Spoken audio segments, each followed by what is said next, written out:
Assalamualaikum warahmatullahi wabarakatuh.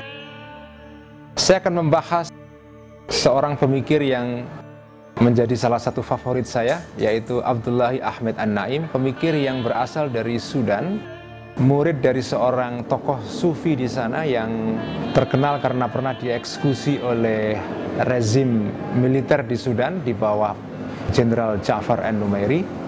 Namanya adalah Mahmud Muhammad Thaha. An-Naim adalah murid dari Mahmud Muhammad Thaha dan mengembangkan banyak gagasan dari gurunya ini. An-Naim melewatkan pendidikannya di bidang hukum HAM dan hukum internasional, hukum konstitusional di Inggris. Kemudian dia sekarang mengajar di Emory University di Atlanta, Amerika Serikat. Dia berkunjung ke Indonesia beberapa kali, sering saya kira, dan bukunya sudah banyak diterjemahkan dalam bahasa Indonesia. Ada dua buku beliau yang sangat penting yang ingin saya bahas di sini. Pertama adalah Toward an Islamic Reformation dan kedua adalah Sharia and Secular State. Kenapa An-Naim penting dibahas? Karena An-Naim adalah salah satu dari sedikit sarjana muslim modern yang mencoba untuk memikirkan ulang hubungan antara ajaran Islam dengan gagasan modern mengenai hak asasi manusia. Nah, ada banyak hal di dalam praktek gerakan-gerakan Islam modern dan pemikiran Islam modern yang menurut An-Naim bermasalah karena bertentangan dengan gagasan HAM modern. Misalnya, menurut An-Naim, gagasan tentang hukuman bagi orang murtad. Dalam teori hukum Islam tradisional, ada satu pendapat bahwa kalau ada orang keluar dari Islam, maka dia harus dibunuh hukumannya. Sesuai dengan bunyi hadis, "Man baddala dinahu faqtuluhu." Barang siapa yang mengubah agamanya, maka bunuhlah dia. Nah, kata An-Naim, kalau orang pindah agama dibunuh, apakah itu bertentangan dengan gagasan modern mengenai kebebasan keyakinan? Apakah juga tidak bertentangan dengan konsep Islam yang sudah jelas, la ikraha fiddin? Tidak ada paksaan dalam agama. Ini sebuah ayat yang terkenal di Quran, ya. An-Naim mengatakan bahwa kita harus melakukan reinterpretasi terhadap konsep atau hubungan antara gagasan Islam tentang murtad dengan HAM ini.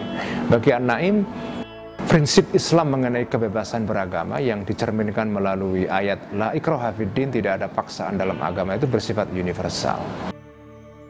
Nah, hukuman bunuh bagi orang murtad itu sebetulnya hukuman yang lahir karena situasi sejarah yang sangat spesifik. Itu lahir dalam situasi sejarah di mana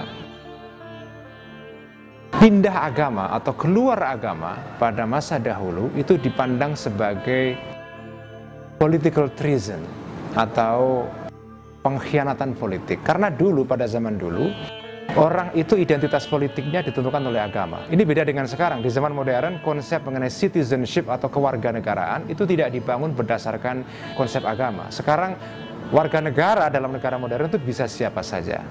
Bisa Kristen, bisa Muslim, bisa siapa saja, tetapi dia diakui sebagai warga negara.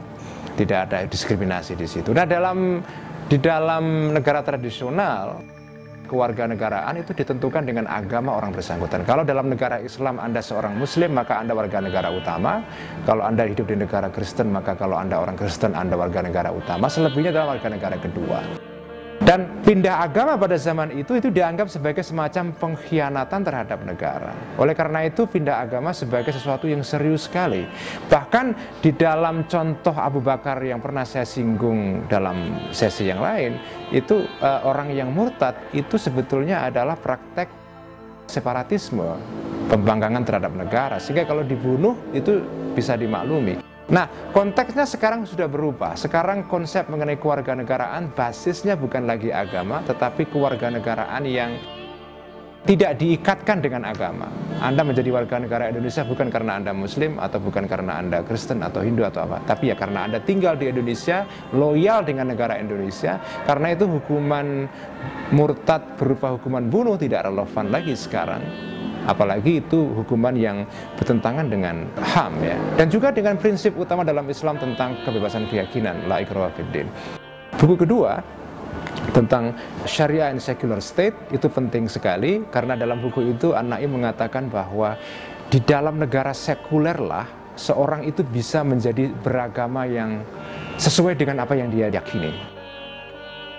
Dalam negara agama, kalau Anda beragama atau berkeyakinan tidak sesuai dengan keyakinan yang dianut oleh negara itu, maka Anda akan menjadi warga negara kelas 2. Dalam negara sekuler, dalam pengertian negara yang netral, yang tidak memihak salah satu agama, seperti menjadi praktek di dalam negara modern sekarang ini, Anda bisa hidup sebagai orang beriman, beragama, sesuai dengan apa yang Anda yakini. Kalau Anda orang Syiah, Anda bebas. Anda seorang Ahmadiyah, Anda dihormati keyakinan Anda. Anda Muslim Sunni dihormati, Muslim Syi'i dihormati. Anda Kristen, Anda Buddha, Anda Hindu, semua dihormati. Karena negara tidak memihak kepada satu keyakinan tertentu. Itu inti gagasan Abdullah An-Naim dalam buku yang kedua, yaitu Sharia and Secular State. Sekian, terima kasih. Wassalamualaikum warahmatullahi wabarakatuh.